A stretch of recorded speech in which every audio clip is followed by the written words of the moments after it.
Dengan mempelajari Sirah Nabawiyah, maka makin menambah kecintaan kepadanya. Semoga yang subscribe juga dimudahkan jalannya menuju surga.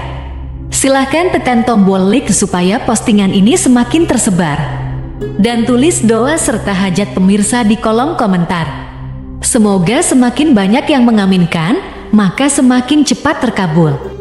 Nabi Sulaiman alaihi salam adalah manusia terkaya sepanjang sejarah kehidupan manusia di muka bumi. Dalam beberapa kitab suci seperti Al-Quran, Alkitab, dan Injil, Nabi Sulaiman alaihi salam dijelaskan sebagai manusia terkaya yang pernah hidup di muka bumi. Tidak ada satupun manusia yang bisa mengalahkan total kekayaannya hingga hari kiamat tiba. Para arkeolog telah menemukan situs peninggalan sejarah Islam yang mengungkap total kekayaan Nabi Sulaiman alaihi salam. Erez bin Yosef, seorang profesor sekaligus peneliti, ia menyatakan bahwa 3.000 tahun yang lalu Nabi Sulaiman alaihi salam diperkirakan memiliki kekayaan senilai 2,2 triliun US dollar. Dan apabila dikonversikan dengan nilai mata uang dolar hari ini, jika dirupiahkan, maka nilainya setara dengan 32.891.870 triliun rupiah. Profesor itu juga menjelaskan bahwa kekayaan Nabi Sulaiman alaihi salam berasal dari dua sumber,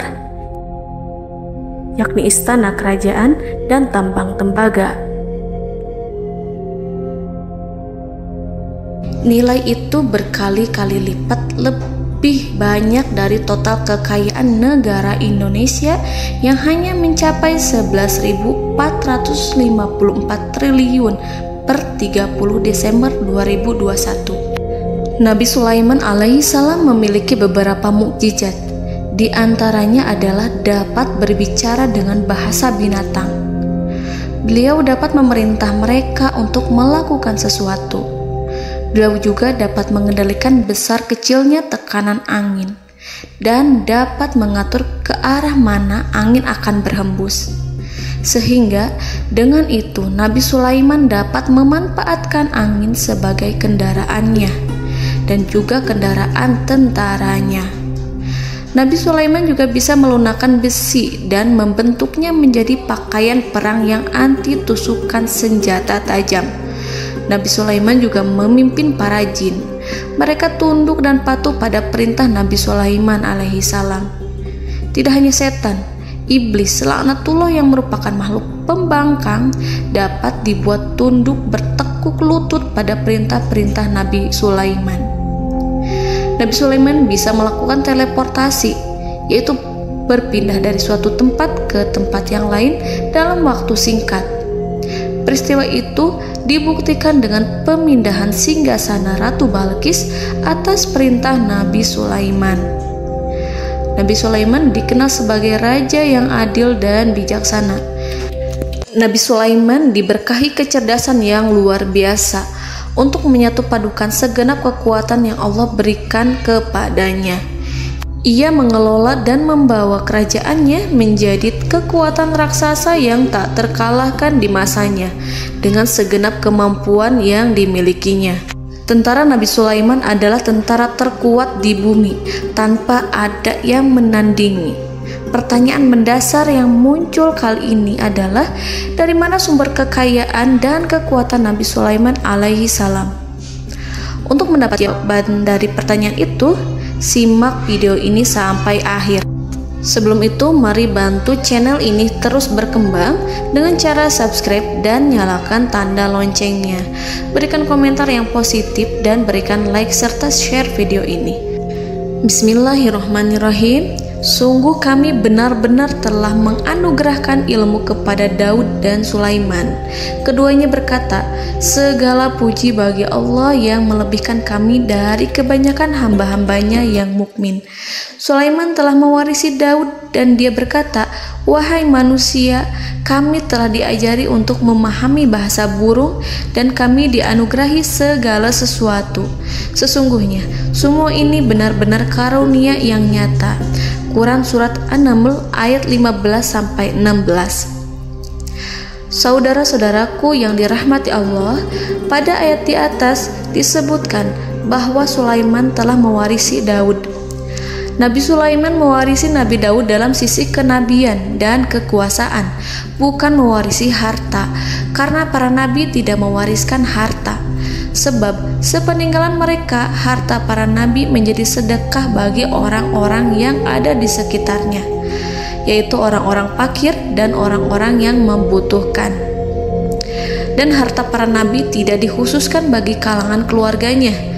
Rasulullah Shallallahu Alaihi Wasallam bersabda, "Kami para nabi tidak mewariskan." Nabi Sulaiman mewarisi kenabian dari Nabi Daud. Ini adalah hal yang jelas. Allah telah memilihnya sebagai nabi dari Bani Israel. Begitu juga Allah telah memberinya kekuasaan kerajaan sehingga ia menjadi pemimpin Bani Israel. Barangkali sesuatu yang paling penting yang diwarisi oleh Nabi Sulaiman dari Nabi Daud adalah tradisi militer. Kemajuan militer yang dahsyat telah berpindah kepada Nabi Sulaiman. Nabi Daud sebenarnya adalah seorang pengembala kambing yang sangat miskin, tetapi seiring dengan perjalanan waktu, ia menjadi komandan pasukan tiada tanding. Nabi Daud alaihi salam mengetahui bahwa kekuatan hakiki yang mengatur alam semesta adalah kekuatan Allah. Ketika Nabi Daud mengelurkan tangannya dan memegang potongan batu, lalu beliau melemparkannya dengan ketepel ke arah Jalut, kepala Jalut retak dan ambruk menghantam tanah. Ini sebagai bentuk demonstrasi kekuatan darinya. Kehadiran Nabi Daud mengubah pasukan Bani Israel, di mana mereka sebelumnya lari jika berhadapan dengan musuh. Maka kini keberadaan mereka mulai diperhitungkan di masa hidupnya. Nabi Daud mengalami peperangan yang sangat banyak, tapi Al-Quran tidak menceritakan secara terperinci. Hal itu dikarenakan karena Al-Quran adalah kitab dakwah di jalan Allah, bukan kitab sejarah. Al-Quran hanya menceritakan di dalam Al-Quran surat Shad ayat 20, "Dan kami kuatkan kerajaannya, kerajaan Daud." Ayat tersebut berarti bahwa Nabi Daud belum terkalahkan dalam peperangan yang diikutinya. Di samping dukungan yang Allah berikan kepadanya, juga pasukan dan rakyatnya, di mana mereka adalah orang-orang yang bertauhid, menyerahkan diri kepada Allah. Allah Subhanahu wa Ta'ala mengajarkan kepada Nabi Daud hal-hal yang menjadikan pasukannya memiliki keistimewaan yang dengannya mereka dapat mengalahkan pasukan-pasukan lain, pasukan-pasukan besar yang ada di bumi pada saat itu. Allah Subhanahu wa Ta'ala berfirman dalam surat Saba ayat 10, "Dan kami telah melunakkan besi untuknya." Baju besi mungkin akan menjadi masalah dalam benak kita. Ketika orang-orang yang berperang, baju besi cukup mengganggu gerakan mereka. Kita bisa membayangkan ketika ada dua orang berperang, salah satu dapat bergerak bebas, sementara yang lainnya tidak leluasa bergerak karena tertahan dengan pakaiannya. Namun, dengan kekuasaan Allah, Nabi Daud dapat melunakkan besi dan membuat baju besi yang ringan, yang mudah untuk digunakan. Ini adalah kemajuan penting yang Allah berikan kepada Nabi Daud dan tentaranya. Kemajuan itu kemudian diajarkan, diwariskan dan dimiliki oleh Nabi Sulaiman alaihi salam. Nabi Sulaiman memiliki pasukan dahsyat yang melebihi pasukan manapun di bumi saat itu, atau bahkan mungkin saat ini. Bahkan Allah menambahkan karunia-Nya kepada Nabi Sulaiman yang disebutkan dalam Al-Quran surat An-Naml ayat 16. Dan Sulaiman telah mewarisi Daud, dan dia berkata, "Wahai manusia, kami telah diberi pengertian tentang suara burung, dan kami diberi segala sesuatu. Sesungguhnya ini benar-benar suatu karunia yang nyata." Saudara-saudaraku yang dirahmati Allah, pada suatu hari Nabi Sulaiman alaihi salam menengadahkan tangannya dan berdoa kepada Allah Subhanahu wa ta'ala. Antara hati Nabi dan Allah tidak ada penghalang, tidak ada jarak, tidak ada sekatan waktu, tidak ada satupun dari para nabi yang berdoa kepada Allah kecuali doanya pasti dikabulkan. Doa Nabi Sulaiman alaihi salam direkam dalam Al-Quran surat Shad ayat 35. Nabi Sulaiman berkata, "Ya Tuhanku, ampunilah aku, anugerahkanlah kepadaku kerajaan yang tidak dimiliki oleh seorang pun sesudahku." Nabi Sulaiman menginginkan dari Allah sesuatu kerajaan yang belum pernah diperoleh oleh siapapun setelahnya. Allah Subhanahu wa ta'ala mengabulkan doa Nabi Sulaiman dan memberinya kerajaan tersebut. Nabi Sulaiman mewarisi kekuasaan, kenabian, hikmah ilmu dari Nabi Daud alaihi salam. Orang-orang menyebut Nabi Sulaiman Al-Hakim, Sulaiman yang bijaksana. Kebijaksanaan Nabi Sulaiman tidak terbatas pada keadilannya di tengah-tengah manusia dan juga kasih sayangnya kepada mereka. Namun, kebijaksanaan Nabi Sulaiman juga berlaku di kalangan burung dan binatang lainnya. Nabi Daud juga mengenal bahasa burung, tetapi Nabi Sulaiman dapat berbicara dengan bahasa burung. Bahkan, ia dapat menggantikannya sebagai pembantunya. Ketika Nabi Daud bertasbih di gunung, burung-burung serta binatang buas ikut bertasbih bersamanya. Bahkan angin pun berhenti untuk mendengarkan tasbih itu. Sedangkan Nabi Sulaiman alaihi salam, Allah Subhanahu wa ta'ala memberinya karunia lebih dari itu, di mana binatang-binatang buas tunduk padanya, begitu juga angin dan burung. Saudara-saudaraku yang dirahmati Allah, Nabi Sulaiman alaihi salam mampu mendengarkan bisikan semut yang berbicara kepada sesama mereka. Bahkan ia mampu memerintahkan semut tersebut sehingga semut itu menjadi taat pada perintahnya. Pasukan Nabi Sulaiman memiliki kekuatan yang sangat dahsyat. Belum pernah ada di dunia ini satu pasukan pun yang memiliki kekuatan seperti itu. Kekuatan Nabi Sulaiman berasal dari beberapa kombinasi yang sangat mengagumkan, sehingga karenanya ia tidak dapat tertandingi. Kekuatan itu terdiri dari manusia, binatang-binatang, jin, dan lain sebagainya. Kita mengetahui bahwa jin adalah makhluk Allah dan manusia tidak mampu melihatnya atau menghadirkannya atau meminta pertolongan kepadanya. Sedangkan Nabi Sulaiman telah diberi Allah suatu kemampuan untuk menundukkan jin, mempekerjakan mereka sebagai tentara di tengah-tengah peperangan. Bahkan ia mampu menjadikan mereka sebagai pekerja-pekerja kasar di kerajaannya saat tidak ada peperangan. Oleh sebab itu, ketika ada pasukan lain yang mencoba melawan pasukan Nabi Sulaiman, mustahil mereka akan mendapatkan kemenangan. Bahkan pasukan Nabi Sulaiman diperkuat oleh pasukan burung. Burung di pasukan Nabi Sulaiman memerankan tugas penting, yaitu menjadi agen intelijen. Kita mengetahui bahwa peranan informasi saat peperangan adalah hal yang penting. Dari informasi tersebut, pasukan dapat mengetahui keadaan lawannya. Demikianlah peranan burung pada pasukan Sulaiman. Ia terbang di tengah-tengah musuh. Kemudian, ia kembali kepada Nabi Sulaiman untuk menyampaikan berita tentang keadaan lawannya. Di samping jin dan burung, Allah juga menundukkan angin untuk Nabi Sulaiman. Nabi Sulaiman dapat memerintahkan angin dan ia mampu untuk menaiki angin tersebut.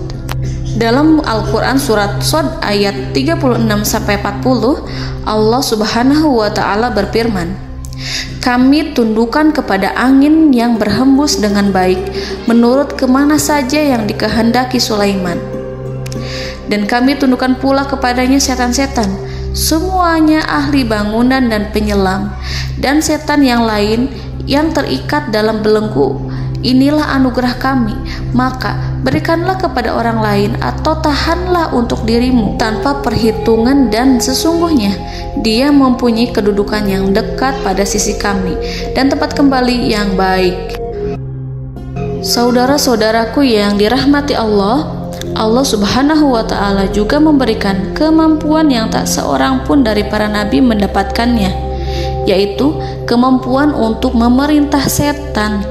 Setan adalah salah satu bagian dari jin. Ia adalah kelompok yang celaka dari bangsa jin. Kelompok ini sebenarnya tidak mampu dikuasai oleh manusia. Bahkan jin yang soleh tidak dapat mengatur setan.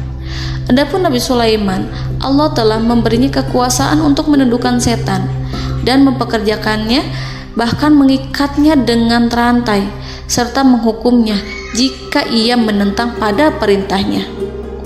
Setan membangun untuk Sulaiman istana-istana, patung-patung dan alat-alat perang. Bahkan setan-setan itu menyelam ke dasar lautan untuk mengeluarkan permata dan yakut untuk Sulaiman. Jika di antara setan yang menentang perintahnya, maka Nabi Sulaiman alaihi salam mengikatnya dengan rantai. Ini semua menunjukkan kekayaan Nabi Sulaiman dan kekuasaannya, di mana ia mampu mengatur banyak makhluk di bumi ini. Tentu saja, kemampuan itu semua adalah atas izin dari Allah Subhanahu wa Ta'ala sebagai mukjizat darinya. Allah Subhanahu wa Ta'ala berfirman dalam Al-Quran surat Saba ayat 12, dan sebagian dari jin adalah yang bekerja di hadapannya di bawah kekuasaannya dengan izin Tuhannya, dan siapa yang menyimpang di antara mereka dari perintah kami, maka kami rasakan kepadanya azab neraka yang apinya menyala-nyala. Para jin itu membuat untuk Sulaiman apa yang dikehendakinya, dari gedung-gedung yang tinggi, patung-patung, dan piring-piring yang besarnya seperti kolam, atau periuk yang tetap berada di atas tungku. Saudara-saudaraku yang dirahmati Allah, Nabi Sulaiman yang bijaksana adalah penguasa yang tak tertandingi di muka bumi. Meskipun memperoleh nikmat-nikmat khusus yang agung itu yang Allah berikan kepada Sulaiman, beliau tetap menunjukkan dirinya sebagai manusia yang paling banyak berzikir kepada Allah dan manusia yang paling banyak bersyukur di zamannya. Saudara-saudaraku yang dirahmati Allah, sebagaimana Allah Subhanahu wa Ta'ala memberikan nikmat kepada ayahnya Nabi Daud alaihi salam, di mana ia mampu melunakkan besi dan Allah mengajarinya bagaimana cara mencairkan besi, maka Nabi Sulaiman alaihi salam dapat memanfaatkan tembaga yang cair untuk peperangan. Dan juga di saat perdamaian, pada saat peperangan, beliau mencampur tembaga dengan besi dan menjadikannya perunggu. Mereka menggunakan senjata-senjata perunggu dalam peperangan seperti pedang, baju besi, dan juga pisau. Senjata-senjata ini adalah senjata yang paling kuat pada saat itu. Sedangkan di saat damai, tembaga digunakan untuk membuat bangunan, perhiasan, dan sebagainya. Meskipun Nabi Sulaiman mendapatkan nikmat yang besar dan karunia yang khusus, Allah Subhanahu wa Ta'ala mengujinya dengan suatu ujian yang dahsyat. Ujian yang akan selalu datang kepada seorang hamba yang soleh. Ketika hamba itu mendapatkan kedudukan besar, maka ujiannya pun menjadi besar. Allah Subhanahu wa Ta'ala menguji Nabi Sulaiman dengan penyakit. Diceritakan oleh Fahru Roji, Nabi Sulaiman diuji dengan suatu penyakit yang keras, di mana kedokteran saat itu tidak dapat dan tidak mampu mengatasinya. Sakitnya Nabi Sulaiman sangat keras sehingga para dokter dari kalangan manusia ataupun jin tidak mampu menghilangkan penyakit itu. Lalu burung-burung menghadirkan rumput-rumput yang dianggapnya sebagai obat, tetapi Nabi Sulaiman tak kunjung sembuh. Semakin hari penyakit Nabi Sulaiman semakin menjadi-jadi, sehingga ketika Nabi Sulaiman duduk di atas kursi, ia duduk bagaikan tubuh tanpa roh. Seakan-akan ia mati karena saking keras penyakit yang dideritanya. Sakit yang diderita oleh Nabi Sulaiman alaihi salam berlangsung sangat lama. Namun Nabi Sulaiman tidak henti-hentinya berzikir kepada Allah dan meminta kesembuhan kepadanya, serta selalu beristighfar dan mengungkapkan rasa cinta kepadanya. Selesailah ujian Allah terhadap hambanya Nabi Sulaiman. Beliau pun sembuh. Nabi Sulaiman merasakan kembali kesehatannya setelah ia mengetahui segala kejayaan dan segala kekuasaan serta segala kebesarannya tidak lagi mampu menghilangkan penyakit yang dideritanya kecuali jika Allah menghendaki. Saudara-saudaraku yang dirahmati Allah, Nabi Sulaiman telah membangun tempat ibadah, tempat sujud, sehingga manusia menyembah Allah di dalamnya. Orang-orang yang membangunnya berjumlah puluhan ribu orang. Tentu setiap kelompok dari mereka memiliki pekerjaan masing-masing. Di antara mereka ada yang mencairkan tembaga, di antara mereka ada yang tukang pahat, ada yang tukang ukir, ada yang membelah batu, ada yang memotong kayu, ada yang mendatangkan rumput-rumput dari Libanon, ada yang mendatangkan emas dan menjadikannya lempengan-lempengan yang mengkilat untuk menutupi kayu, serta untuk melapisi dinding-dinding. Bahkan golongan jin pun membantu membangun tempat tersebut, tentu dengan perintah dan bimbingan Nabi Sulaiman. Mereka membuat patung-patung yang besar, membuat bejana yang besar untuk tempat makan para tentara dan pekerja, yaitu bejana seperti gunung. Karena saking berat dan besarnya, mereka juga membuat tempat-tempat minum yang besarnya seperti kolam. Nabi Sulaiman mengawasi para pekerjanya dan juga mengurusi masyarakatnya, di mana beliau mengenali problem mereka dan berusaha memecahkannya. Beliau juga mengawasi pasukan dari kalangan binatang dan burung. Beliau mengetahui apabila ada satu di antara mereka yang tidak datang, kemana ia pergi serta mengapa ia pergi. Nabi Sulaiman menguasai pengetahuan itu semua. Nabi Sulaiman bukan hanya mengetahui problem tentara-tentaranya dari kalangan manusia ataupun tentaranya dari kalangan burung, namun ia juga menunjukkan kasih sayang terhadap semut, di mana beliau mendengar bisikannya dan tidak suka untuk menginjaknya. Nabi Sulaiman selalu menundukkan kepalanya ke bumi sebagai bentuk rasa rendah diri dan syukur kepada Allah. Pada suatu hari, Nabi Sulaiman alaihi salam berjalan di depan tentaranya dan tiba-tiba ia mendengar suara semut yang berkata kepada temannya dari kalangan semut. Hal itu terekam dalam Al-Quran surat An-Naml ayat 18-19. Wahai semut-semut, masuklah ke dalam sarang-sarangmu agar kamu tidak terinjak oleh Sulaiman dan tentaranya, sedangkan mereka tidak menyadarinya. Nabi Sulaiman alaihi salam tersenyum mendengar itu dan ia berdoa, "Ya Allah, ya Tuhanku, berilah aku ilham untuk tetap mensyukuri nikmat-Mu yang telah Engkau anugerahkan kepadaku dan kepada kedua orang ibu bapakku, dan untuk mengerjakan amal soleh yang Kau ridhoi, dan masukkanlah aku ke dalam rahmat-Mu, ke dalam golongan hamba-hamba-Mu yang soleh." Saudara-saudaraku yang dirahmati Allah, meskipun Nabi Sulaiman mendapatkan kekuasaan dan memiliki tentara yang besar, namun beliau menunjukkan kasih sayang terhadap bangsa semut. Beliau mendengarkan bisikannya dan melihat semut yang ada di depannya. Oleh karena itu, tak mungkin baginya untuk menginjak golongan semut itu. Nabi Sulaiman bersyukur kepada Allah telah memberinya nikmat, yaitu nikmat rahmat dan kasih sayang. Di samping itu, Nabi Sulaiman alaihi salam adalah orang paling kaya di dunia. Istananya terbuat dari kayu gaharu yang memiliki wangi harum.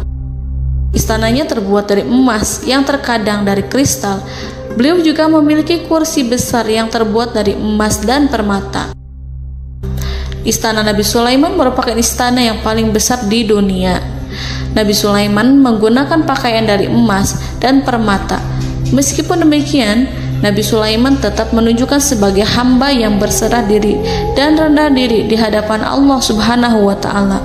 Nabi Sulaiman yang merendahkan diri di hadapan Allah, ia selalu sujud kepada Allah, sebagaimana ayahnya yang selalu bertasbih pada Allah. Nabi Sulaiman selalu melantunkan lagu-lagu cinta ilahi dan hanya memuji Allah Subhanahu wa Ta'ala. Pada suatu hari, Nabi Sulaiman alaihi salam mengeluarkan perintah kepada pasukannya untuk bersiap-siap. Kemudian, Nabi Sulaiman keluar dan memeriksa pasukannya satu demi satu. Kelompok yang pertama adalah kelompok manusia. Nabi Sulaiman memperhatikan kesiapan mereka. Lalu Nabi Sulaiman mengeluarkan perintah-perintah kepada mereka. Kemudian Nabi Sulaiman memeriksa kelompok jin dan menyampaikan perintahnya kepada mereka. Beliau memenjarakan jin yang tampak bermalas-malasan saat bekerja. Lalu beliau memeriksa binatang dan berkata kepada mereka, apakah mereka sudah makan dengan baik? Apakah mereka tidur dengan nyenyak? Apakah ada yang mengadu pada mereka, misalkan karena penyediaan makanan yang tidak layak? Apakah ada di sana yang sakit dan lain sebagainya? Ketika Nabi Sulaiman merasa puas dengan semuanya, Nabi Sulaiman memasuki tenda tempat berkumpulnya para burung. Nabi Sulaiman alaihissalam kemudian memasuki tenda tersebut, mengamati keadaan di sekitarnya, sehingga beliau mengetahui bahwa ada satu burung yang tidak hadir, yaitu burung hudhud. Mengapa aku tidak melihat burung hudhud? Burung-burung yang lain tampak terdiam sebagai penghormatan, dan mereka mendengarkan apa yang akan dikatakan pemimpin mereka. Nabi Sulaiman mengarahkan pandangannya pada semua burung dan tidak menemukan burung hudhud di antara mereka.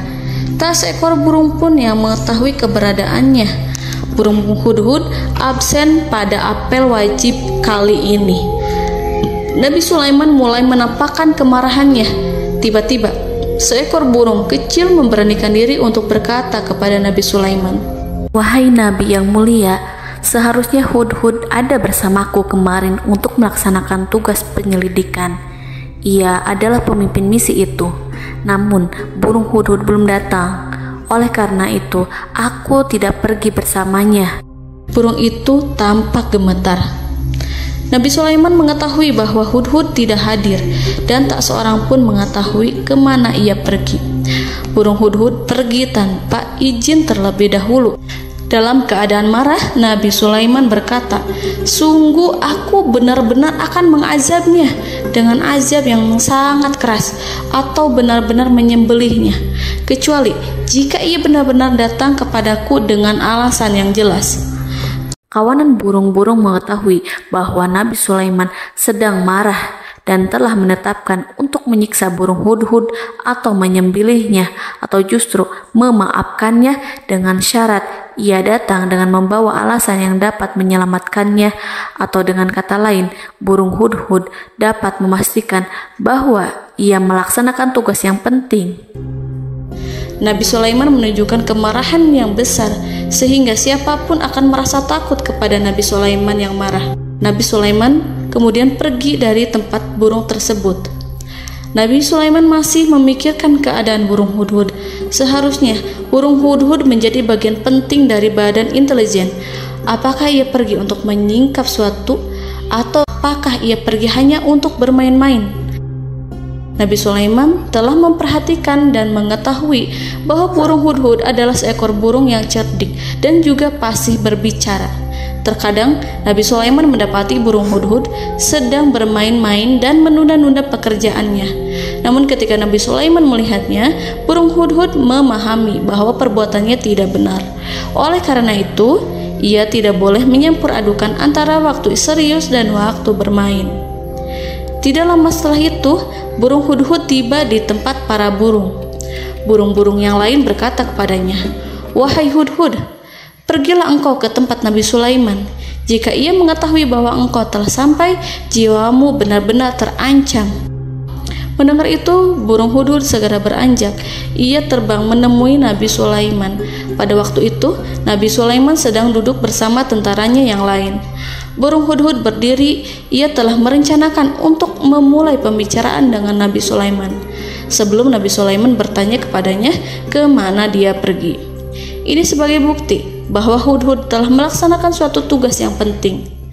Dalam Al-Quran Surat An-Naml ayat 22, burung hudhud berbicara, "Aku telah mengetahui sesuatu yang kamu belum mengetahuinya, dan kubawa kepadamu dari negeri Saba suatu berita penting yang diyakini seakan-akan burung hudhud hendak berkata, 'Aku adalah hudhud yang miskin, tapi aku mengetahui apa yang tidak engkau ketahui, dan aku telah datang kepadamu dari kerajaan Saba dengan membawa berita yang sangat penting.'" Nabi Sulaiman tampak terdiam menunggu hudhud menyelesaikan kisahnya. Dalam surat An-Naml ayat 23-24, burung hudhud berkata, "Sesungguhnya aku menjumpai seorang wanita yang memerintah mereka. Dia dianugerahi segala sesuatu serta mempunyai singgasana yang besar. Aku mendapati dia dan kaumnya menyembah matahari selain Allah. Dan setan-setan telah menjadikan mereka memandang indah perbuatan-perbuatan mereka, lalu menghalangi mereka dari jalan Allah, sehingga mereka tidak mendapat petunjuk." Burung hudhud diam. Nabi Sulaiman merasa bahwa hudhud menunjukkan kefasihan lisannya. Nabi Sulaiman berkata dalam Quran surat An-Naml ayat 27 sambil menunjukkan senyum manisnya. Nabi Sulaiman berkata, "Akan kami lihat apakah kamu benar, wahai hudhud, ataukah kamu termasuk orang-orang yang berdusta." Seakan-akan burung hudhud ingin mengatakan, "Aku tidak berbohong, wahai Nabi yang mulia." Namun diamnya Sulaiman membuat takut sehingga burung hudhud terdiam. Nabi Sulaiman terdiam karena berpikir, lalu ia memutuskan sesuatu setelah itu. Beliau melihat kepada lainnya dan meminta secari kertas. Nabi Sulaiman menulis surat singkat dan menyerahkannya kepada hudhud serta memerintahkan kepadanya seperti yang dikatakan dalam Quran surat An-Naml ayat 28. "Pergilah dengan membawa suratku ini, lalu jatuhkanlah kepada mereka, kemudian berpalinglah dari mereka, lalu perhatikanlah apa yang mereka bicarakan." Al-Quranul Karim hanya menceritakan dalam Quran surat An-Naml bagaimana perginya hudhud dan bagaimana ia menyerahkan surat itu. Lalu Al-Quran langsung menyebut keadaan kerajaan Balqis yang saat itu sedang membaca surat di depan para pembesar kerajaan dan para menterinya. Dalam Al-Quran surat An-Naml ayat 29-31 berkatalah Balqis, "Wahai pembesar-pembesar, sesungguhnya telah dijatuhkan kepadaku sebuah surat yang mulia. Sesungguhnya surat ini dari Sulaiman, dan sesungguhnya isinya dengan menyebut nama Allah yang Maha Pengasih lagi Maha Penyayang, bahwa janganlah kalian berlaku sombong terhadapku, dan datanglah kepadaku sebagai orang yang berserah diri." Saudara-saudaraku yang dirahmati Allah, dalam surat tersebut Nabi Sulaiman menyebutkan supaya mereka menyerahkan diri dan tunduk kepada perintah Nabi Sulaiman. Nabi Sulaiman memerintahkan agar mereka meninggalkan penyembahan terhadap matahari. Nabi Sulaiman tidak mempersoalkan akidah mereka dan tidak memuaskan mereka dengan apapun.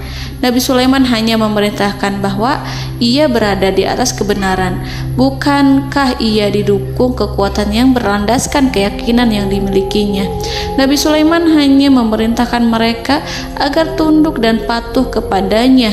Ratu Sabak menyampaikan surat tersebut di tengah-tengah kaumnya. Dalam Quran surat An-Naml ayat 32 dijelaskan, "Dan berkatalah Balqis, wahai para pembesar, berilah aku pertimbangan dalam urusanku ini.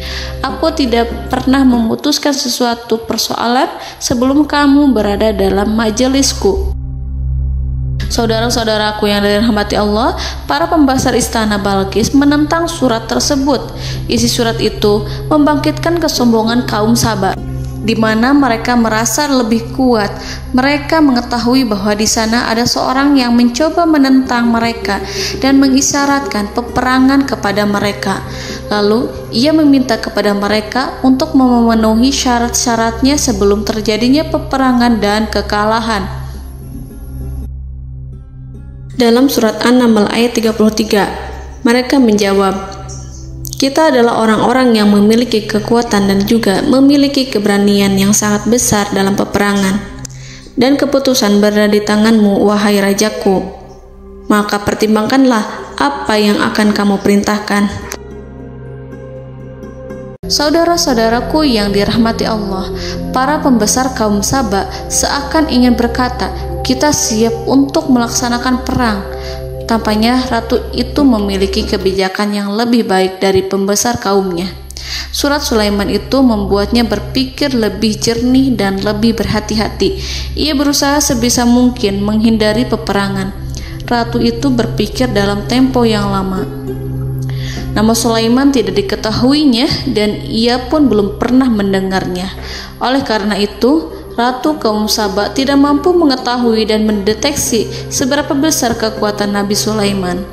Boleh jadi Nabi Sulaiman memiliki kekuatan yang dahsyat, sehingga ia mampu memerangi kekuasaannya dan mengalahkannya. Kemudian Ratu memperhatikan apa yang ada di sekelilingnya. Ia melihat kemajuan masyarakatnya dan juga kekayaannya. Barangkali ia mengira bahwa Nabi Sulaiman iri terhadap kemajuan dan kekayaannya itu, sehingga Nabi Sulaiman ingin menyerangnya. Setelah mempertimbangkan isi surat Nabi Sulaiman dengan cermat, Ratu Saba memilih untuk tidak bersikap ceroboh dan bodoh.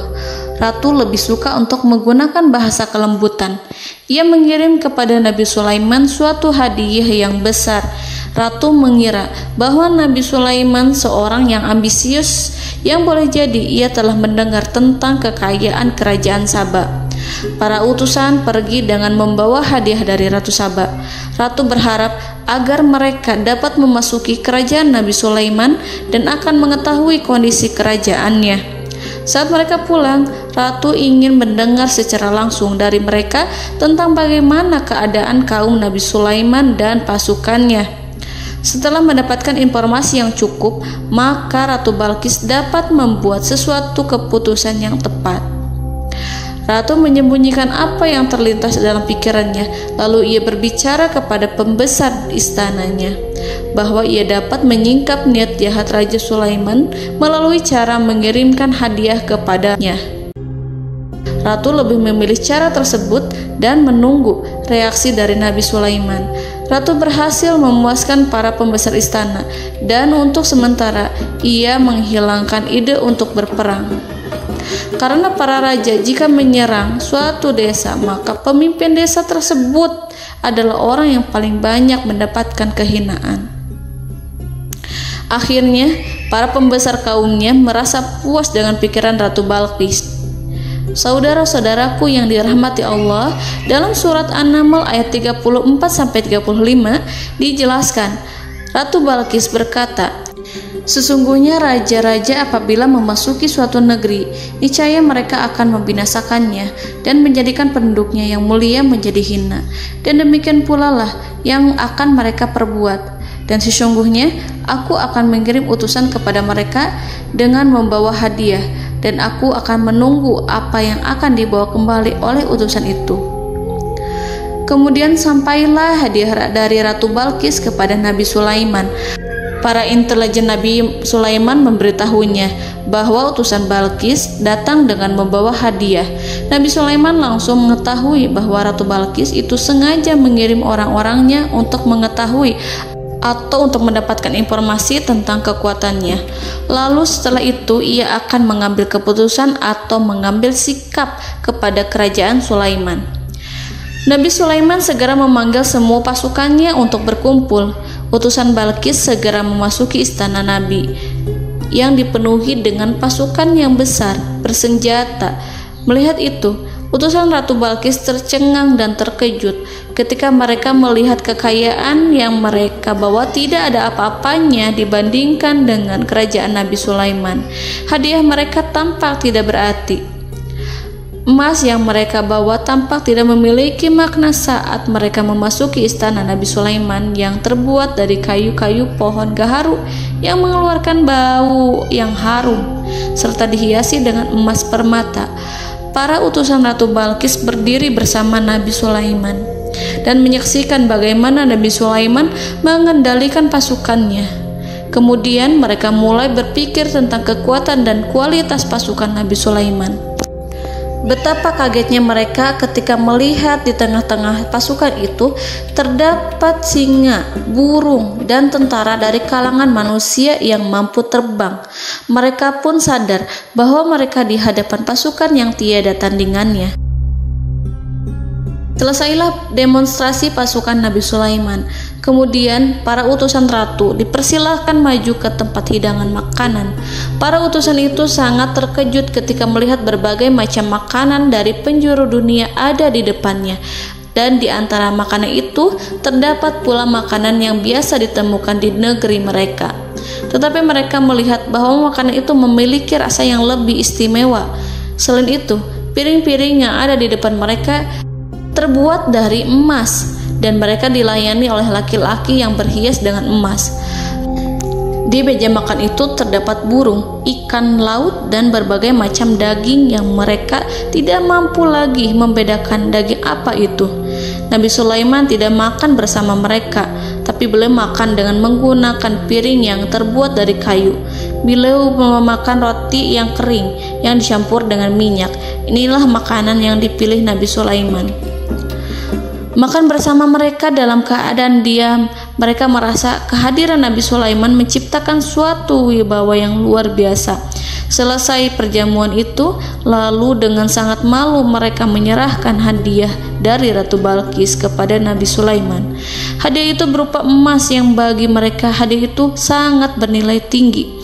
Tapi di sini hadiah itu tampak kecil di hadapan kekayaan Nabi Sulaiman yang sangat mengagumkan.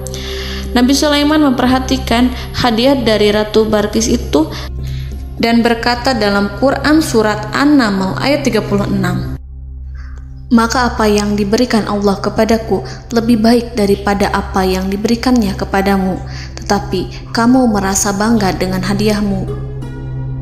Saudara-saudaraku, Raja Sulaiman menyingkap dengan kata-katanya yang singkat itu penolakannya terhadap hadiah mereka. Ia memberitahu utusan itu bahwa ia tidak menerima hadiah tersebut. Ia tidak merasa puas dengan hadiah itu. Yang membuatnya puas hanyalah, janganlah kalian berlaku sombong terhadapku dan datanglah kepadaku sebagai orang-orang yang berserah diri. Lalu Nabi Sulaiman berkata kepada mereka dengan pelan. Hal itu diabadikan dalam Al-Quran surat An-Naml ayat 37. "Kembalilah kepada mereka. Sungguh kami akan mendatangi mereka dengan bala tentara yang mereka tidak kuasa melawannya. Dan pasti kami akan mengusir mereka dari negara itu, yaitu negeri Sabah, dengan terhina.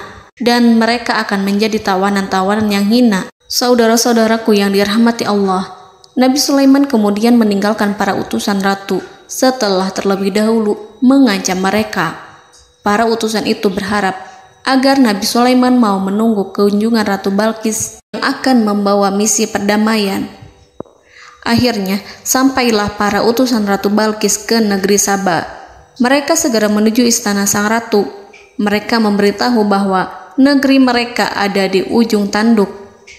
Mereka menceritakan kepada ratu tentang kekuatan Nabi Sulaiman dan tidak mungkin bagi mereka mampu melawannya. Mereka meyakinkan Ratu Balqis bahwa ia harus mengunjunginya dan melihat sendiri bagaimana kebesaran kerajaan Nabi Sulaiman. Kemudian Ratu Balqis menyiapkan dirinya untuk pergi menuju kerajaan Nabi Sulaiman. Nabi Sulaiman duduk di kursi kerajaan di tengah-tengah para pembesarnya dan para menterinya, serta para komandan pasukannya. Beliau berpikir tentang sosok Balqis. Nabi Sulaiman mengetahui bahwa Balqis menuju tempatnya. Balqis dikelilingi rasa takut. Nabi Sulaiman berpikir sejenak tentang bagaimana matahari disembah. Ia memikirkan bagaimana informasi yang diterima oleh intelijennya tentang kemajuan kerajaan Balqis dalam bidang kesenian dan ilmu pengetahuan. Nabi Sulaiman bertanya kepada dirinya sendiri, apakah kemajuan menjadi penghalang untuk mengetahui kebenaran? Apakah ratu itu senang dengan kekuatan yang dicapainya? Dan ia membayangkan bahwa kekuatannya adalah segalanya. Dengan kemajuan yang dimilikinya, Nabi Sulaiman ingin membuat kejutan agar ratu mengetahui bahwa Islam yang diyakini oleh Nabi Sulaiman adalah satu-satunya yang mampu mendatangkan kemajuan dan kekuatan yang hakiki, sehingga ia dapat membandingkan antara keyakinannya dalam menyembah matahari beserta kemajuan yang dicapainya dengan keyakinan Nabi Sulaiman beserta kemajuan yang diraihnya. Saudara-saudaraku yang dirahmati Allah, para mata-mata Nabi Sulaiman telah memberitahunya bahwa hal yang sangat disegani dan dikagumi oleh kaum Balkis adalah kerajaan Saba, yaitu singgasana Ratu Balkis. Singgasana itu terbuat dari emas dan batu delima. Singgasana tersebut dijaga oleh penjaga yang sangat disiplin, di mana mereka tidak pernah lalai sedikit pun.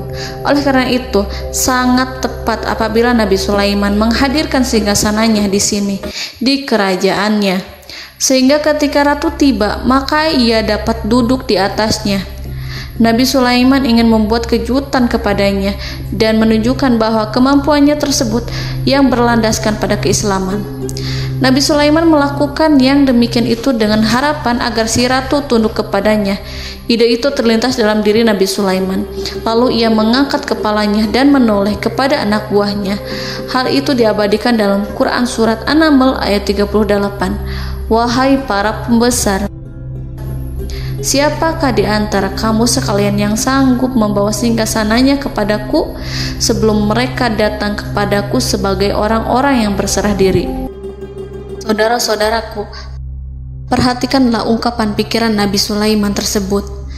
Semua pemikirannya berkisar tentang keislaman para penyembah matahari, tentang bagaimana beliau dapat memberikan petunjuk kepada mereka di jalan Allah.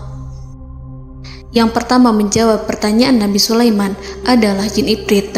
Dalam Quran Surat An-Naml ayat 39, berkatalah Ifrit yang cerdik dari golongan jin, "Aku akan datang kepadamu dengan membawa singgasana itu sebelum kamu berdiri dari tempat dudukmu. Sesungguhnya aku benar-benar kuat untuk membawanya, lagi dapat dipercaya."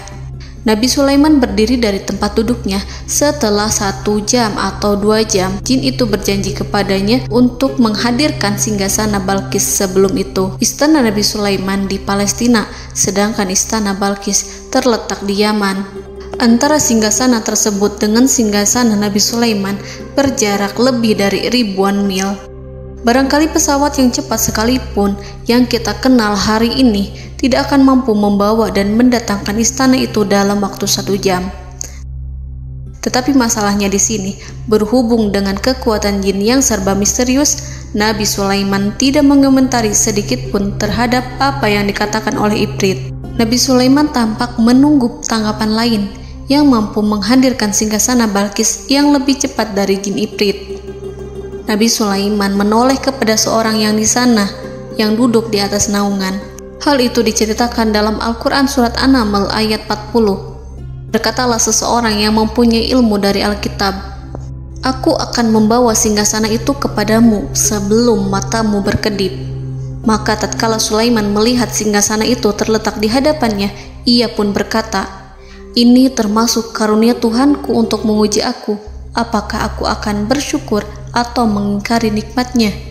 Dan barang siapa yang bersyukur, maka sesungguhnya dia bersyukur untuk kebaikan dirinya sendiri.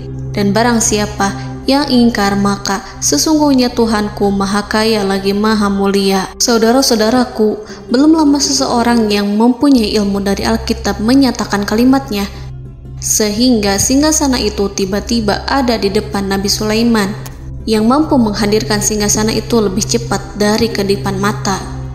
Al-Quranul Karim tidak menyingkap kepribadian seseorang yang menghadirkan singgasana itu. Al-Quran hanya menggarisi bahwa orang itu mempunyai ilmu dari Alkitab. Al-Quran tidak menjelaskan kepada kita apakah ia seorang malaikat ataukah manusia ataukah jin. Al-Quran sengaja tidak menyingkap hakikat kitab yang dimaksud. Saudara-saudaraku yang dirahmati Allah, setelah melihat singgasana itu, Nabi Sulaiman bersyukur kepada Allah. Ia mulai memperhatikan singgasana sang ratu. Singgasana tersebut merupakan simbol pembangunan dan juga kemajuan, tetapi tampaknya ia hanya sesuatu yang biasa saja jika dibandingkan dengan kekuasaan dan kebesaran ciptaan yang dibuat oleh manusia dan jin di kalangan istana Nabi Sulaiman. Nabi Sulaiman memikirkan dalam tempo yang sangat lama singgasana Ratu Balkis itu. Kemudian beliau memerintahkan agar singgasana itu diperbaiki, sehingga saat Ratu Balkis datang, dia akan mengujinya. Apakah Ratu Balkis dapat mengenali singgasananya ataukah tidak? Dalam Al-Quran Surat An-Naml ayat 41, Nabi Sulaiman berkata, "Ubahlah baginya singgasananya, maka kita akan melihat apakah dia mengenal ataukah dia termasuk orang-orang yang tidak mengenalnya." Saudara-saudaraku yang dirahmati Allah, Nabi Sulaiman memerintahkan agar dibangun istana yang akan digunakan untuk menyambut Ratu Balqis. Nabi Sulaiman memilih tempat di laut dan ia memerintahkan agar dibangun suatu istana di mana sebagian besarnya terdiri dari air laut. Nabi Sulaiman memerintahkan agar lantainya itu terbuat dari kaca yang tebal dan kuat, sehingga orang-orang yang berjalan di atas istana itu akan dapat melihat di bawahnya ada ikan-ikan berwarna-warni yang berenang-renang.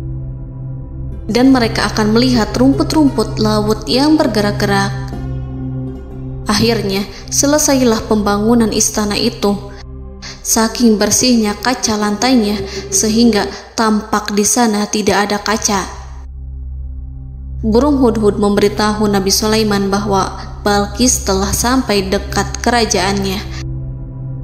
Kemudian Ratu Balqis datang. Al-Quran tidak menyebutkan keadaan Nabi Sulaiman saat menyambut Balqis, namun Al-Quran menunjukkan dua sikap Ratu Balqis. Yang pertama, bagaimana sikap Balqis ketika pertama kali melihat singgasananya yang datang mendahuluinya, padahal ia telah meninggalkan pengawalannya untuk tetap setia menjaga singgasananya itu. Keadaan kedua adalah keadaan di depan istana yang dibangun untuk penyambutan Balqis. Istana itu penuh dengan permata yang berenang-renang di bawahnya ikan-ikan. Dalam Quran Surat An-Naml ayat 42 dijelaskan, "Dan ketika Balqis datang, ditanyakanlah kepadanya, 'Serupa inikah singgasanamu?' Balqis menjawab, 'Seakan-akan singgasana ini adalah singgasanaku. Kami telah diberi pengetahuan sebelumnya, dan kami adalah orang-orang yang berserah diri.'" Saudara-saudaraku, pada dialek di atas, Balqis melihat singgasananya dan ia tercengang saat mengetahui bahwa itu adalah singgasana miliknya. Namun kemudian ia mulai ragu karena melihat tidak sepenuhnya itu singgasana miliknya. Jika itu benar-benar miliknya, lalu bagaimana ia datang mendahuluinya? Dan bila bukan singgasananya, maka bagaimana Sulaiman dapat meniru sepersis dan seteliti itu? Padahal Sulaiman tidak pernah sekalipun ke kerajaannya. Nabi Sulaiman berkata saat melihat Balqis mengamati singgasananya, "Apakah ini singgasanamu?" Balqis terlihat sangat kebingungan, namun setelah itu ia menjawab, "Sepertinya benar." Nabi Sulaiman berkata, "Kami telah diberi ilmu sebelumnya dan kami sebagai orang-orang muslim." Saudaraku yang dirahmati Allah, melalui pertanyaan Nabi Sulaiman ingin mengisyaratkan kepada Balqis agar ia membandingkan antara keyakinannya beserta ilmu yang dicapainya dengan keyakinan Nabi Sulaiman yang muslim beserta pengetahuan yang telah diraihnya. Penyembahan terhadap matahari dan pencapaian ilmu yang dicapai oleh Ratu Balqis tanpa tidak ada apa-apanya dibandingkan dengan ilmu Nabi Sulaiman dan keislaman. Nabi Sulaiman telah mendahuluinya dalam bidang ilmu karena keislamannya. Karena itu, sangat mudah baginya untuk mengungguli Balqis dalam ilmu-ilmu yang lainnya. Demikianlah yang disyaratkan dalam pertanyaan Nabi Sulaiman kepada Ratu Balqis. Ratu Saba itu mengetahui bahwa ini adalah singgasananya, di mana singgasana itu datang lebih dahulu daripada dirinya. Beberapa bagian darinya telah diubah saat Balqis masih di perjalanan menuju ke tempat Nabi Sulaiman. Ia berpikir kemampuan apa yang dimiliki Nabi Sulaiman. Ratu Balqis tercengang melihat apa yang disaksikannya, yang berupa buah dari keimanan Nabi Sulaiman dan hubungannya dengan Allah Subhanahu wa Ta'ala. Sebagaimana Balqis juga tercengang ketika melihat kemajuan di bidang ilmu pembangunan, seni, dan ilmu-ilmu yang lainnya. Maka ia tidak lebih kagum lagi saat melihat hubungan yang kuat antara keislaman Nabi Sulaiman dengan ilmunya serta kemajuan yang diraihnya. Dalam Al-Quran Surat An-Naml ayat 43 dijelaskan, "Dan apa yang disembahnya selama ini selain Allah mencegahnya untuk melahirkan keislamannya, karena sesungguhnya ia terdahulu termasuk orang-orang yang kafir." Saudara-saudaraku yang dirahmati Allah, berguncanglah dalam benak Balqis ribuan hal ketika melihat keyakinan kaumnya runtuh di hadapan Nabi Sulaiman. Ia menyadari matahari yang disembahnya hanya merupakan ciptaan Allah, dan Allah lah yang menggerakkannya untuk hamba-hambanya. Lalu terbitlah matahari kebenaran dalam dirinya. Hatinya diterangi oleh cahaya baru yang tidak akan tenggelam seperti tenggelamnya matahari. Masa keislamannya hanya menunggu waktu. Ratu Balqis memilih waktu yang tepat untuk mengumumkan keislamannya. Allah Subhanahu wa Ta'ala berfirman dalam Quran Surat An-Naml ayat 44. Dikatakan kepadanya, masuklah ke dalam istana. Maka tatkala ia melihat lantai istana itu, dikiranya kolam air yang besar dan disingkapnya dua betisnya. Berkatalah Sulaiman, sesungguhnya ia adalah istana licin yang terbuat dari kaca. Berkatalah Balqis, wahai Tuhanku, sesungguhnya aku telah berbuat zalim terhadap diriku, dan aku berserah diri bersama Sulaiman kepada Allah Tuhan semesta alam. Saudara-saudaraku yang dirahmati Allah, dikatakan kepada Balqis, masuklah ke dalam istana. Ketika ia masuk, maka ia tidak menyaksikan adanya kaca, tetapi ia melihat air, sehingga ia mengira akan bersinggungan dengan air. Lalu ia menyingkapkan sedikit bajunya agar bajunya itu tidak basah. Nabi Sulaiman mengingatkannya tanpa melihatnya agar ia tidak khawatir terhadap pakaiannya, karena pakaiannya tidak akan basah sebab di sana tidak ada air. Itu sekedar kaca yang halus, yang saking halusnya sehingga ia tidak tampak. Pada kesempatan itulah Balqis mengumumkan keislamannya yang mengakui kelalimannya, dan ia menyatakan menyerahkan diri kepada Nabi Sulaiman dan kepada Allah Tuhan semesta alam. Lalu kaumnya pun mengikutinya dan mereka memeluk Islam. Balqis menyadari ia berhadapan dengan penguasa yang terbesar di bumi dan Nabi Allah yang mulia. Untuk pertama kalinya, wajah Sulaiman tampak dihiasi dengan senyuman yang menunjukkan kepuasannya sejak Balqis mengunjunginya. Demikianlah Nabi Sulaiman mewujudkan kejayaannya yang hakiki dan menyebarkan cahaya Islam di muka bumi. Saudara-saudaraku, Al-Quran tidak menyebutkan kisah Balqis setelah keislamannya. Para ahli tafsir mengatakan bahwa ia menikah dengan Nabi Sulaiman. Selain itu, ada yang mengatakan bahwa ia menikah dengan salah satu orang dekat Nabi Sulaiman. Ada juga yang mengatakan bahwa sebagian Raja Habasyah adalah keturunan dari buah perkawinan ini. Wallahu a'lam bishawab. Saudara-saudaraku yang dirahmati Allah, Nabi Sulaiman hidup di tengah-tengah kejayaan dan kemuliaan di bumi. Kemudian Allah menetapkan kematian untuknya. Sebagaimana kehidupan Sulaiman berada di puncak kemuliaan dan kejayaan yang penuh dengan keajaiban yang luar biasa, maka kematiannya pun merupakan tanda-tanda kebesaran Allah yang penuh dengan keajaiban. Demikianlah bahwa kematiannya sesuai dengan kehidupannya, sesuai dengan kejayaannya.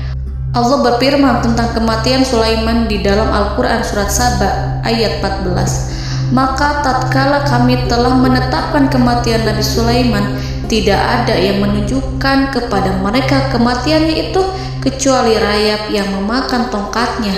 Maka tatkala ia telah tersungkur, tahulah jin bahwa kalau sekiranya mereka mengetahui yang gaib, tentulah mereka tidak akan tetap dalam siksa yang menghinakan.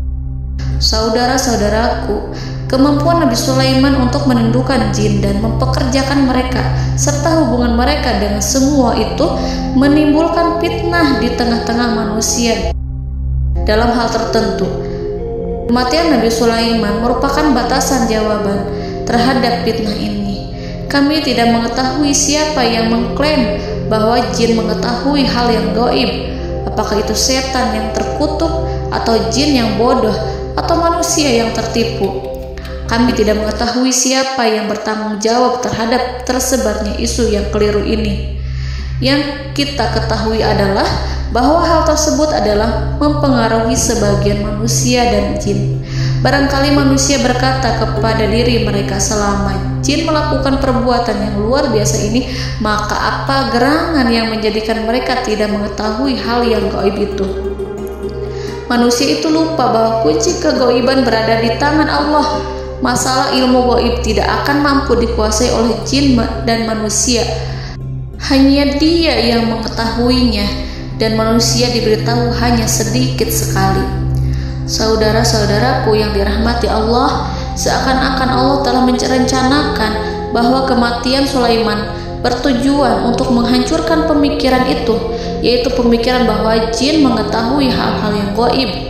Jin bekerja untuk Nabi Sulaiman selama beliau hidup, dan tatkala beliau meninggal, maka tugas mereka menjadi bebas. Nabi Sulaiman meninggal tanpa diketahui oleh jin, sehingga mereka tetap bekerja untuk mereka, tetap mengabdi kepada Sulaiman. Seandainya mereka mengetahui hal yang gaib, niscaya mereka tidak akan meneruskan pekerjaan mereka. Saudara-saudaraku, pada suatu hari Nabi Sulaiman memasuki mihrabnya untuk itikaf ibadah dan beribadah kepada Allah. Tak seorang pun yang berani mengganggu khalwatnya. Mihrab Sulaiman terletak di puncak gunung dan dindingnya terbuat dari permata. Pada suatu hari, Nabi Sulaiman duduk bersandar pada tongkatnya dan ia tampak tenggelam dalam tafakur. Beliau berzikir pada Allah hingga rasa kantuk menguasainya. Lalu setelah itu malaikat maut menemuinya. Nabi Sulaiman pun meninggal. Beliau bersandar kepada tongkatnya. Jin melihatnya dan mengira bahwa beliau sedang sholat, sehingga mereka pun terus melanjutkan pekerjaannya. Berlalulah hari demi hari yang panjang. Datanglah rayap, yaitu semut kecil yang memakan kayu. Hewan itu mulai memakan tongkat Nabi Sulaiman. Rayap itu tampak lapar. Sebagian dari tongkat Nabi Sulaiman dimakan beberapa hari oleh rayap itu. Ketika yang dimakannya semakin bertambah, maka tongkat itu pun menjadi rusak dan kemudian jatuh dari tangan Nabi Sulaiman alaihi salam. Tubuh mulia itu kehilangan keseimbangan dan kemudian jatuh terhempas di bumi. Tatkala tubuh suci itu tersungkur, maka manusia segera menuju ke arahnya. Mereka menyadari dan mengetahui bahwa Nabi Sulaiman telah meninggal dalam waktu yang lama. Jin menyadari bahwa mereka tidak mengetahui hal yang gaib, dan manusia pun mengetahui hakikat ini. Seandainya jin mengetahui hal yang gaib, niscaya ia tidak akan meneruskan siksa yang hina. Mereka tidak akan bekerja kepada Sulaiman. Demikianlah Nabi Sulaiman alaihi salam meninggal dalam keadaan duduk dan sholat di mihrabnya. Lalu berita itu tersebar bagaikan api di bumi. Manusia, burung, dan binatang buas mengantarkan jenazah Nabi Sulaiman. Sekawanan burung tampak sedih dan menangis. Semua makhluk bersedih. Akhirnya tak seorang pun mengetahui bahasa burung di bumi. Meninggallah seorang yang memahami pembicaraan burung, binatang-binatang, jin, dan lain sebagainya. Burung-burung itu berkata, betapa beratnya kehidupan di tengah orang-orang yang tidak mengetahui pembicaraan kita. Allahu a'lam.